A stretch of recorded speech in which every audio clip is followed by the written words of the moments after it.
Ema Hrustanović je danes stara 32 let, a pri 24 letih ji je diagnoza AVM popolnoma obrnila življenje na glavo. Ampak toliko zgodb in življenjskih lekcij, kot jih je dobila do danes, bi lahko pripisali nekomu pri 60 letih. Poglejte, kaj vse je doživela. 13. januar je bil datum. 13. januar. Arteriovenska malformacija je v bistvu uradno, samo krajše AVM. V bistvu, jaz sem se že prej, sem imela hude glavobole, v bistvu me tudi skozi me v neko slabost spuščala, kakorkoli sam. Tisti dan je bilo pa drugače. Vsaka metoda, ki mi je do zdaj pomagala, od nekih konjskih tablet do hladne vode, karkoli tisti dan nič ne pomagali. Tako da sem šla po tuš, sem si probala umiti zobe, pa sem se samo usedla na tla, ker sem čutila, da nisem ok, in sem se odplazila in sem govorila na pomoč. In v bistvu sem imela srečo, da lih tisti dan je bil pa bivši partner še doma, ker ponad ga ni bilo te ure zjutraj. In srečo sem imela še to, da sem zaspala, ker drugače bi bila na avtocesti, ko bi se to zgodilo. Tako da v bistvu se je vse ful fajn poklopilo, samo jaz sem od bolečin tolkla z glavo ob tla. Tako da mi je v bistvu bivši partner dal polšter pod glavo, da si ne bi glave razbila v bistvu. Pa je tak govor je že šel, ko so me klicali in sprašvali, kako se pišem, me nihče več ni nič razumel. In v bistvu pa so klicali, da gre na rešilce, da gre za nujno stanje. Tisti so me bolj sprašvali, kakšne tablete sem vzela. Bolj kot sem govorila, nihče me ni nič razumel, kaj sploh govorim, ker govor je bil poškodovan. Jaz sem bila pa ves čas tako na meji zavesti in nezavesti. V bistvu, niti ni ta prava nezavest. Ti se v bistvu zavedaš okolice, samo je vse tako daleč slišati, vse tako malo lebdiš nad vsem skupaj. Tam nekje se nekdo pogovarja, tam je nekaj vse megleno in potem pa si trezan. Sekundo, dve. In razumeš, da te nekaj sprašuje in ti odgovarjaš, malo vmes, kar greš in odplavaš. Tako. Mislim, sliši se ful dobro, čeprav vem, da ni, ne? Da je v tem AVM-ju si drugače res veliko povedala, tudi svoj blog v bistvu si pisala 87 člankov na to temo, kaj vse se ti je dogajalo, tako da o tem sicer ne bova veliko, me pa ena stvar vse zanima. Bila si kar nekaj časa tudi v komi, a ne? In to se je tebi zgodilo v bistvu pri 25-ih. Še prej, pri 24-ih. Pri 24-ih. Pri 24-ih sem pristala za 14 dni v komi. V bistvu sem 25. rojstni dan praznovala, ko sem prišla domov iz bolnice. Tako da tudi to vem datum, 25. januarja sem prvič sama zadihala. V bistvu brez aparatov. Tako da takrat smo označili, da je to moj drugi rojstni dan. Tako da pač sem takrat sama zadihala in ja, ogromno je pač na burek in marinada, je milijon stvari napisanih in tudi povsod sem dosegljiva na Facebooku, na Instagramu, povsod vsem odgovarjam na vprašanja. Zato, ker meni je bilo ful pomembno, takrat, ko sem bila tam na uni nevrološki sobi, jaz nikoli nisem bila sama. Nikoli. Vedno sem imela ob sebi res družino, podporo, ogromno podporo ljudi, ampak zvečer, ko je vsega konc, ti ostaneš eno uro popolnoma sam, ali pa sred noči, ko ne moreš spati, takrat ni nikogar okoli tebe. In takrat v bistvu začneš razmišljati in sem se čutila tako osamljeno, v bistvu sem skupaj, ker sem samo hotela vedeti, ali je kje kdo, ki je mlad in je šel čez iste stvari kot jaz. Ker jaz v bistvu nisem niti še zaživela na polno.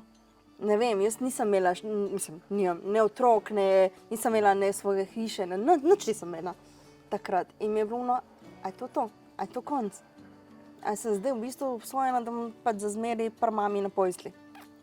Kaj v bistvu se bo meni sploh dogajalo? Mogoče to ona ferbčnost, ki jo imamo, ki vsi hočemo vedeti, kaj bo v prihodnosti, ne? In pa sem bila če ga ne moram dobiti, bom pa začela jaz govoriti o tem. Zato, da tisti, ki bo šli pa za mano, ker sigurno bo šel še kdo po isti poti, da bo vedel, da se lahko na nekoga obrne, da vpraša, ful čutim, da mi špika v glavi, a je to alarm, a sem ok, a sem v redu, kaj to pomeni? Jaz ne vem, jaz nisem zdravnik, znam pa laično povedati oziroma pomiriti, da sem tudi jaz imela mogočne podobne simptome. Tako. Okay, ampak a te je bilo kdaj strah, ko se ti je to zgodilo in ko si se začela zavedati, kaj se ti je zgodilo? Najbolj me je bilo strah v komi. Takrat ker ko si enkrat v komi, so primarna čustva. Ful, v bistvu primarno čutiš. In takrat me je bilo pa res strah za življenje. Prav tako, da bi bilo pa strah za življenje, kasneje me je mogoče samo še ene parkrat po obsevanju. Ker tudi to v bistvu, jaz sem imela kontrolo pa pol leta in kontrola, vse bo ok. In na kontroli odkrije, ni še konec. Je v bistvu še ostanek AVM oziroma še en delček, oziroma še en manjši AVM, ki je to treba sanirati. In tudi tisti trenutek jaz v bistvu nisem čutila strahu. Jaz sem vedela, da se to ne bo zgodilo, da ne bo počel. Čeprav je zdravnik rekel, ja, v prvem letu imaš 70 do 80% možnosti, da bo ponovno kap. Oh my God. Ampak jaz sem naumno, ja, prvo ne bo. Ne bo, jaz sem svojo delala. Ne bo. Tako da v bistvu takrat me ni bilo strah. V bistvu sem šla v akcijo, okay, kaj moram zdaj narediti. In hvala Bogu za tako fantastičnega zdravnika, da mi je rekel, Ema, jaz imam opcijo A, B, C, Ž, do Ž-ja. Imam opcije, bomo poiskali, nekaj bo zihar šlo čez. In dejansko, tako je bilo. In je pač šlo in sem dobila v bistvu v Bruslu obsevanje. In sem šla tja, ampak tudi, ko sem me tam obsevali, pa so mi vse živo pa razlagali, pa kazali. A mene niti v enem trenutku ni bilo strah. Ker jaz sem vedela, ok, fajn, jaz ne bom. Pač, vedela sem. Jaz te poznam od tvojega, se pravi 19. ne? Ker že kar nekaj časa. In jaz se spomnim, ker sva bile pač sodelavke, da si bila ti v bistvu res zelo zagnana, zelo delovna. A se ti zdi kdaj, zdaj, ko nazaj pogledaš, da mogoče je to tudi en razlog, da ti je življenje samo pokazalo, da se moraš umiriti v eni fazi? Ker zdaj dejansko drugače živiš, kot si takrat, ne? Ja, jaz si tako vedno rečem, da jaz sem ful hvaležna za to, kar se je zgodilo, ker to je bila klofuta za mene, ker jaz sem prišla v svet odraslih ljudi naenkrat, vse je bilo wow, luči, svetel se je in jaz moram dosegati kvaliteto tistih, ki so pred mano že toliko let. In sem se čutila, da se moram skozi nekako dokazovati nekomu, da jaz tudi zmorem, da jaz lahko. Ampak pa je pa prišel res ta klofuta, tako ne rabo se nikomu dokazovati razen sama sebi. Sam sebi in enostavno nekaj me, pa še to je bilo, mami večkrat rekla, ko si bila utrujena, ti si konstantno govorila, kako si želim naspati, kako si želim biti v postelji in se ne ostati več dni iz postelje. Kaj dela glava, ne? In potem sem dobila, da več dni nisem mogla vstati iz postelje in sem ugotovila, ne, do tega nočem. Ne, meni je kar fajn v bistvu. Mislim, fajn je, če si ti v postelji, ker se tako odločiš, pa da, ko se odločiš vstati, lahko vstaneš in greš lulat, ne. Če pa si v to prisiljen, pa pač ni fajn. Ok, pri 32 v bistvu se ti je zgodil res toliko stvari, ki marsikomu ne v celem življenju, od naravnih nesreč do zdravstvenih težav, kjer si v bistvu mogla na nek način vse na novo delati in hoditi in govoriti in vse se na novo naučiti. Vmes si pa še imela čas, da si v bistvu si uredila hišo, jo kupila in zdaj noter živiš, mislim, ne vem, kaj ne rečem, no, pač v 13-14 letih, kar te poznam, si po moje dosegla največ od vseh ljudi, ki jih poznam. Predvsem bi pa v bistvu zdaj sploh, ker so bile te tudi naravne nesreče, poplave in to, kako v bistvu dojamaš, da se ti v tvojem kraju zgodi neka taka nesreča, kot se je v Mirnu, ne, lansko leto? V bistvu tisti trenutek, ko se dogaja najhuje, ne vem, jaz lahko iz svojega pač govorim, da je tisti trenutek, ko je gorel tukaj za hišo in ko loči par sekund in odstranjuješ ciprese zato, ker imamo samo par sekund, preden ogenj preskoči, ker iskre letijo in vse igelce. Tisti trenutek ne razmišljaš o joj, kaj zdaj, jaz sem zdaj izgubil, ne vem kam, ampak samo probaš preživeti. V bistvu živiš, delaš za sebe, delaš za soseda, v bistvu takrat je najmočnejša skupnost. Jaz ne znam opisati, kakšna vez se v bistvu to naredi med ljudmi. Ne vem, ko drugega v bistvu ščitiš, pa se sploh ne poznaš, mogoče samo po imenu. Ko drugega ščitiš, pokrivaš, prinašaš si kavo, spiješ, ampak v moment je tak adrenalin, da si ok, ne vem. Jaz sem vsakmu tudi zdaj povedala, tisti dan, ko je nekomu odnaša hišo, če ga ti vprašaš, spomnim se ene izjave na televiziji, je bila ena gospa, ki je na pol z nasmeškom rekla, ja, danes smo spali v delavnici, ne, bomo pa videli, kje bomo jutri spali. Ona je bila tisti trenutek ok, ker je bila pod takim adrenalinom in razmišljala samo o trenutku, ki je zdaj. Potem pa pride za tabo. Ko te začnejo ljudje spraševati, ampak zdaj si izgubila vse. Izgubila si dokumente, izgubila si to, kaj pa zdaj? In takrat je tako, kot da ti en ledeno kocko da od zadaj za hrbet in pa te sam spreleti. In takrat šele pride čustva, takrat se začneš trest, takrat začneš doživljati, v bistvu, kaj vse se tebi dogaja in kaj se dogaja tvojemu kraju. Meni je bilo najhuje, ko so gasilci šli. Ko so šli, je ratala ponovno tišina. Torej, ni bilo ognja več, ni bilo siren, ni bilo več bomb. Takrat je bilo najhuje. Ker še vedno vohaš dim, še vedno slišiš tiste bombe, slišiš vsak avto, ki gre mimo, konstantno gledaš okoli sebe, kaj se dogaja. Takrat v bistvu pride ves strah tudi do tebe. No? Ne vem, če sem pa opisala. No? Ne, ampak jaz nisem še doživela nobene naravne katastrofe in v bistvu ne morem razumeti ljudi, ki so jih, ker pač nikoli nisem bila tam. To ni tako, ker nekomu rečeš, vse bo vse v redu. Ne moreš tega govoriti, ker ne veš, kaj se dogaja takrat v tvoji glavi. Ampak dejansko za tvojo hišo, zdaj, kjer snemamo, je bil požar. Ne? Ti si to gledala. Mislim, v eni fazi so te tudi evakuirali. Ne? Mislim, a takrat zavlada panika, ali kako to zgleda v bistvu? Sam greš. Ne vem, ne čutiš to kompleksno. Ni panike. Ne, isto je bilo, kot ko me vsi vprašajo, ni to kompleksno. V bistvu so ful primarna čustva. Zelo je pač, kaj moram zdaj, točko A. Ne razmišljaš o B, C, dožnjo točke. Pa enostavno je bilo, ok, moram vzeti to. Jaz sem 14 dni živela z ruzakom ob sebi, v katerem sem imela dokument, flaško vode, spodnje perilo, brisačo. Če bom evakuirana, sem tukaj, da imam. To je to, kar sem razmišljala. Jaz nisem razmišljala, ko pridemo v zbirni center, kaj bom jaz zdaj jedla, zdaj, ko so me popisali, kaj zdaj to pomeni.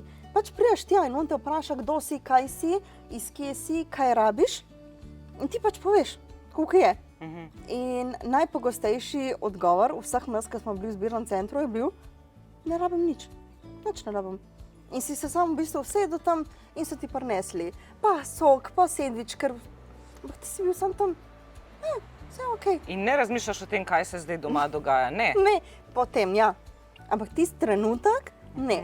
Ampak recimo čez par ur, ko si ti še kar tam in nimaš nikakršnih novic iz svojega kraja, recimo pri meni je bilo, jaz sem v Biljah sedela v dvorani, ne vem, je to kulturna dvorana, kaj je, ne vem več, kaj je bilo.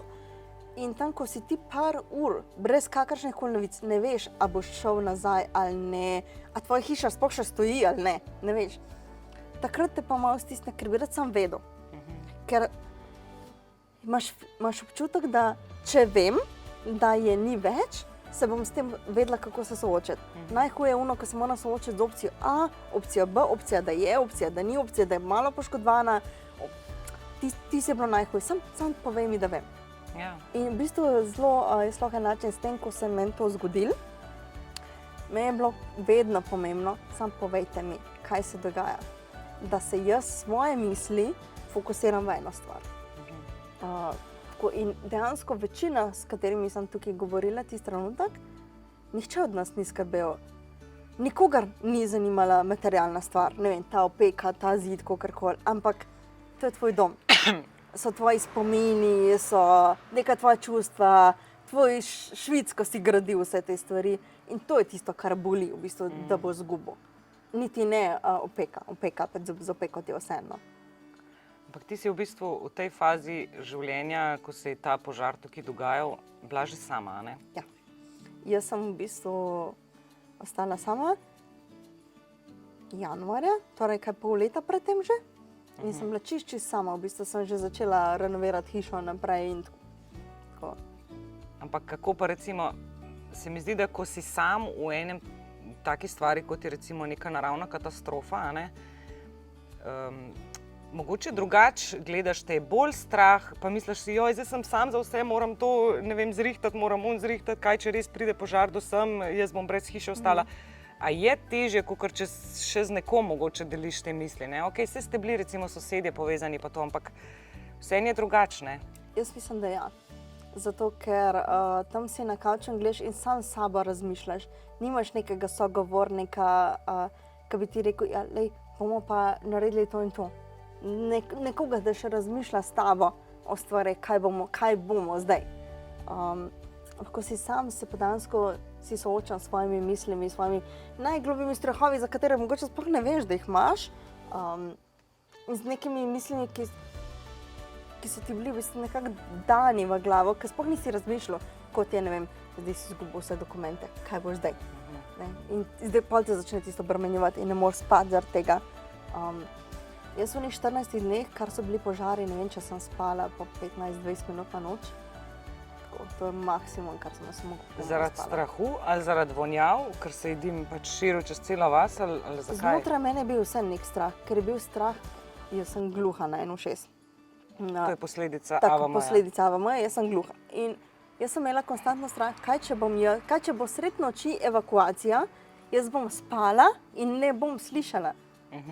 In bom jaz ostala v hiši, to so vse filmi, ki se ti zgodijo, in bom jaz ostala v hiši in tisti moment bo prišel. In tudi, jaz sem tukaj sama, nihče me ne bo opozoril, mačak me ne bo, mislim, ne more me spraviti ven iz hiše, pes me ne more spraviti ven iz hiše. Kaj če sosedje vsi v svoji paniki seveda grejo bežijo za svoje življenje, mene pa vsi pustijo tukaj. Mogoče to je bil tisto, kar me po noči najbolj preganjalo, no? Tako, tisto, ko si sam. Ok, ti drugače si, ko se ti je tudi to zgodilo, pa vse, kar imaš na blogu napisano, je vedno smej se, Ker to ne boli. to ne boli, a ne? Ampak kljub temu, da si res stalno nasmejana in da gledaš na vse stvari, da pač to tako more biti in to se je v življenju moglo zgoditi, tudi požar ali pa neurje, ki ti je streho stavkalo pa tako. Ampak, a vseeno se kdaj počutiš slabo, pa si osamljena, pa žalostna? Ja. Tudi jezna, tudi jokam kdaj. In jaz mislim, da je to prav, ker mislim, da ne moreš biti vesel, srečen, če ne čutiš bolečine oziroma žalosti. Ne vem, znam pisati, ampak pač jaz sem to, kar sem. In če mi je zdaj za jokati, bom pa jokala. Če sem zdaj za žalostna in se bom zaprla v svojo dnevno sobo, bom pa tam sedela in bom zaprta. In ne bom se z nikomer družila. Pač dovolim si biti to, kar tisti trenutek sem. Dovolim si biti žalostna, biti v strahu in vse. Takrat, ko se ti je ta AVM zgodil, si imela nekoga ob sebi, ne? In zdaj mogoče to malo čudno vprašanje, ampak me res zanima, ko človek sam živi, tudi če se mu kaj zgodi, lahko, da res nekdo niti 5 dni ne opazi, ali pa 3 dni ne opazi, da te ni, ok, v službi bojo pogrešali, ampak tako, da ni nikogar recimo zraven tebe, ki te lahko reši, če se ti kaj zgodi. A o tem tudi razmišljaš? Da? Ja, to je moj v bistvu največji življenjski strah. To, da te nihče ne pogreša. Da te tudi nihče, ne vem, da te nekdo 3 dni ali 5 dni ne dobi na telefon, pride trka, pa se mu ne oglasiš in da je vsem pa ponoma vse. Mislim, ne vse, ampak v smislu kot, pač to tako je, ne? Mislim, to je pa moj najgloblji strah, da ostaneš na koncu tak, da pač te ni kaj, pač kot da nisi na tem svetu.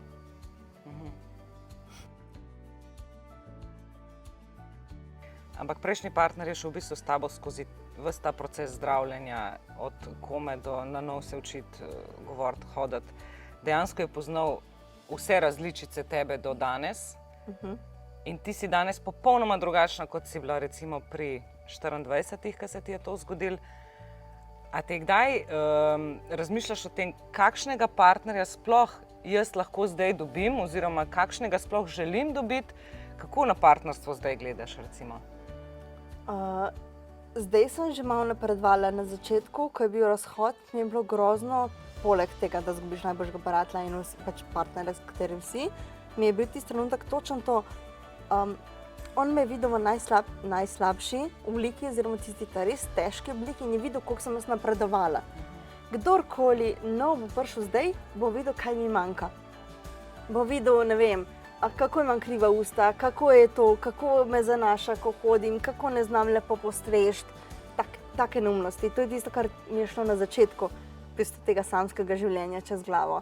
Pa sem pa s časom ugotovila, popolnoma vsem je vse eno za tebe, ker je pomembno, kakšno energijo imaš, kako se ujame z ljudmi. In tudi v bistvu, a si jaz sploh želim tazga partnerja?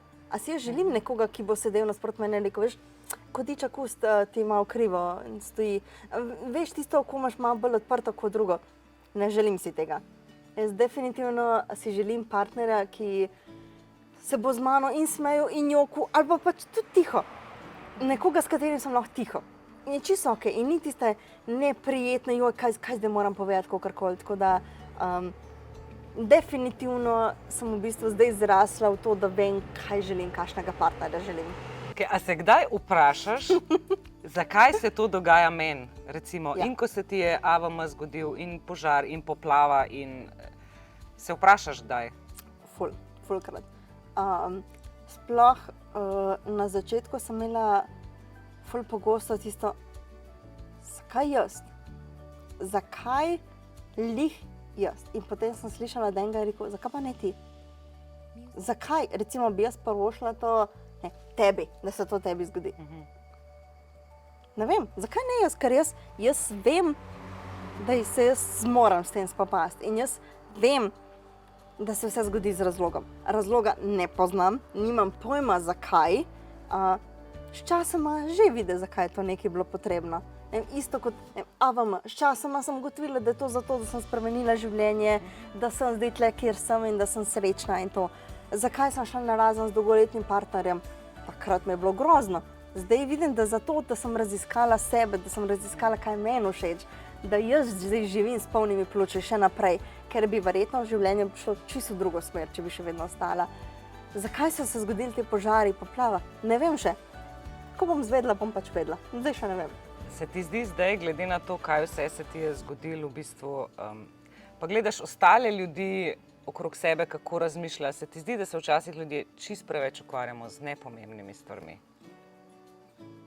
In na neke majhne težave gledamo, kot da so ogromne, dokler ne pride res neka katastrofa, ki te v bistvu spomni spet, ne? Se je tudi tebi to zgodilo. Si prej verjetno čisto drugače funkcionirala in vsako majhno stvar si imela za ogromen problem.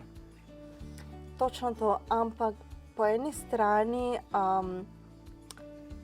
jaz spoštujem od vsega, pač tudi tista najmanjša stvar, s katero se ukvarja, ker tisti trenutek je njemu to zelo pomembno.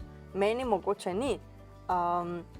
Ampak moram ga spoštovati, da on v bistvu to tako doživlja kot problem. In vse, kar jaz lahko rečem, te poslušam, te razumem, jaz bi to naredila tako in tako, in definitivno mu pa nikoli v življenju ne bom rekla, veš, tvoje težave so popolnoma nepomembne, veš, koliko je težjih stvari, zato ker vem, kaj ti tisti trenutek to naredi, ko bi jaz rečem, da ti vratna žila zavibrira, in bi najraje nekoga ugriznil tisti trenutek. Ker če ti nekdo reče, da tvoja stvar pa ni pomembna, tebi tisti trenutek je pomembna. Pa tudi, če si noč zlomiš, tisti trenutek je tebi to pomembno. In mogoče boš čez čas prišel do tega, da se boš sam sebi smejal. In to je najlepši v bistvu izkupiček tega, da se sam sebi smejiš, kaj so ti bile včasih težave. Ampak pač to moraš dati čez. Drugače se ne gre. To je del življenja, ne? Del rasti v bistvu. Kaj se ti zdi, da je največja lekcija, ki si jo v življenju v bistvu pridobila? Da sem dovolj.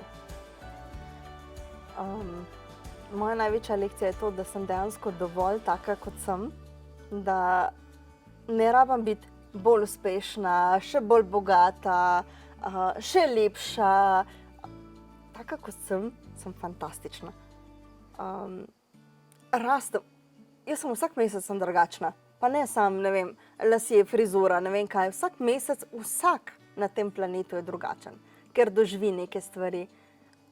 Ampak če te stvari delaš in spreminjaš zaradi sebe, je to nekaj čisto drugače, kot če to delaš zaradi nekoga drugega, ker potem ti v bistvu ne doživljaš zares te spremembe. ko pa se enkrat spreminja za sebe in si miren znotraj sebe, jaz sem tako pomirjena in jaz sem hvaležna za, ne vem, meni je noro lepo, vem, da se sliši klišejsko, totalno, ampak meni je noro lepo, ko se peljem v službo in so oblaki in skozi oblake zagledam žarke, kako grejo v daljavi. Brezvezna stvar. Ma meni je to tisti trenutek, wow, kako lepo. Veš? Ker tudi, če se trenutek počutim slabo, da nimam nič za biti hvaležna, mislim v življenju, vesela, srečna, ker sem lih, ne vem, nesrečna, zatreskana v koga ali kakorkoli, pogledaš okoli sebe in ugotoviš, da v bistvu vse so lepe stvari okoli tebe. Ma, ne na način Instagram lepo, sonce, hvala lepa, ampak pa sam, kako lepo, to je to. Sam če nečemu priznaš, da je lepo in da je dovolj. Tako, ko je dovolj. Okay, živiš sicer za danes, to te moraš vprašati. Ja. Živiš sicer za danes, a ne za vsak dan posebej, ampak razmišljaš kaj o svoji prihodnosti? Ja. Na kakšen način? Definitivno razmišljam, želim biti srečna, želim biti mirna. Na začetku sem zelo rada rekla, jaz sem zdaj egoist, ampak egoist v tem pomenu besede, da mi je pomembno, kako se jaz počutim, kakšno energijo imam jaz. In v tem smislu tudi gledam na prihodnost. Recimo, ne vem, točno vem, kakšna nona si želim biti. Želim si biti una nona, ki pride z veseljem k njej domov, ki bo z njimi pekla piškote, ki bo imela ogromno kuhinjo, ogromen vrt, ki se bo igrala, bo pa včasih tudi pač kakšno čokoladko dala, ker mami ne pusti. Ne? Taka nona si želim biti. In ja, valjda razmišljam o prihodnosti. Vem, koliko imam ogromno hišo, da želim napolniti z otroci. Vem, da želim uživati v svojem delu, želim napredovati v karieri. Želim iti na dopuste, na more, želim potovati. Vse, v bistvu.